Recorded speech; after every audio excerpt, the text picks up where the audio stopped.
Hi, I'm Jilly G. Welcome to my kitchen. Today we're going to make peanut butter cookie bars, and they're also like another cookie that comes out in the springtime with the crust and then the peanut butter filling and then chocolate on top.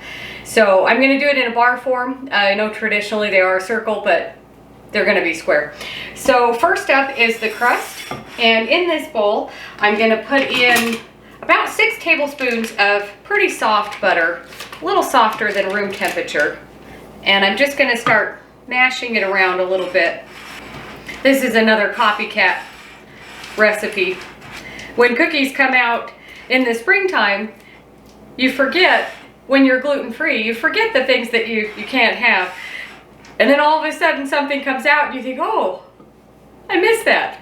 So that's why I make these cookies. So now that this butter is pretty well mixed around, I'm going to add in, it's about 1/8 of a cup of honey. And just mix this around. Okay, now that that's mixed around pretty good, I have 2 eggs here. I'm just going to give a little bit of a head start with a fork. And eggs go in. You could use a whisk if you want, but I'm just going to use this spatula. And you just want the eggs to be really mixed in with the butter and the honey before we add in the dry ingredients. And it's going to look a little chunky, but it'll all come together. I'm not mixing dry ingredients separate because it's just 2 ingredients. It's 1/4 teaspoon of salt and 1 cup of flour, all in one. And that's my gluten-free flour mix. And just mix this around till the dough forms, scraping the bowl as you go. That looks really good. So I'm going to set this aside. I have a pan here. It's a little cookie tray, but it's about a 10 by 12. And you could do in a 9 by 9 or whatever size you want. Just it depends on how thick you want your cookie bars to be. So lined with parchment paper, I'm going to put all of this in and spread it out. Little offset spatula.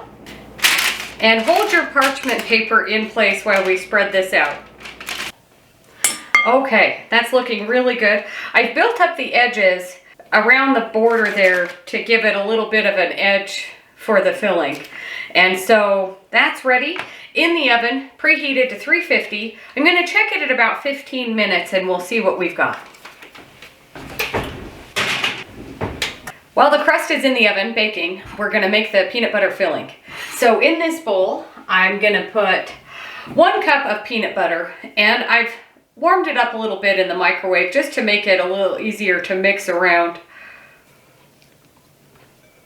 And then I'm going to add in just shy of 1/4 cup of honey. And spatula again, just mix this around. I'm also going to add in 1/4 teaspoon of salt, 1/2 teaspoon of vanilla, and 2 tablespoons of softened butter. And just mix this all around. You want it to be really well mixed. And I'm using this spatula so I can mash up the butter into the peanut butter. I find it's a little bit easier than a whisk. As always, scraping the bowl as you go. Okay, that's looking really good, so I'm just going to set this aside, and then when our crust is finished, we'll put it all together.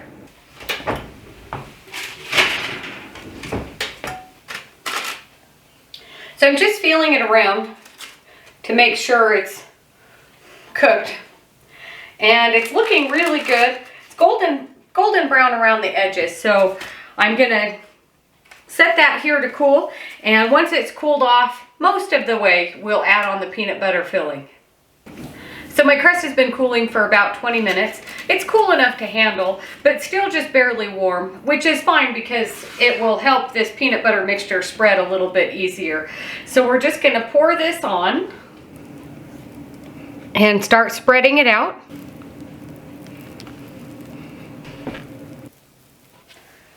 Okay, that looks really good. Now for the chocolate that's going to go on the top. So 1 cup of milk chocolate chips. You could use dark chocolate or semi-sweet or whatever, but milk chocolate today. I'm going to put this in the microwave, and we'll just go 30 seconds at a time till it's nice and pourable.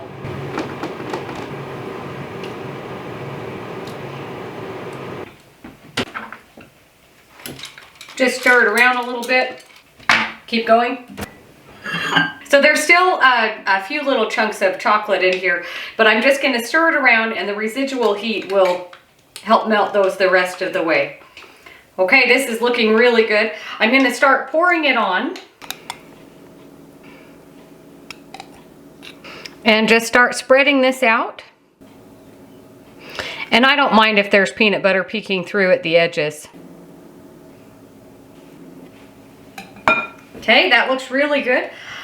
I'm just going to let this cool off, probably stick it in the fridge and let it just set, because it's still, the crust was a little bit warm, the peanut butter was a little bit warm, and now the chocolate's warm. So put this in the fridge or just leave it at room temperature to cool completely before we cut it, and then I'll show you what it looks like. So my peanut butter cookie bars are nice and cooled and set, and I'm just going to carefully lift it out of the pan. Just like that. Hold this under to give you a better view. And just cut into however big of pieces that you'd like.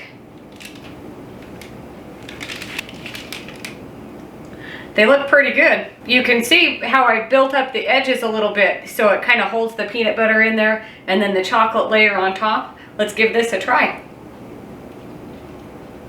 It's pretty good.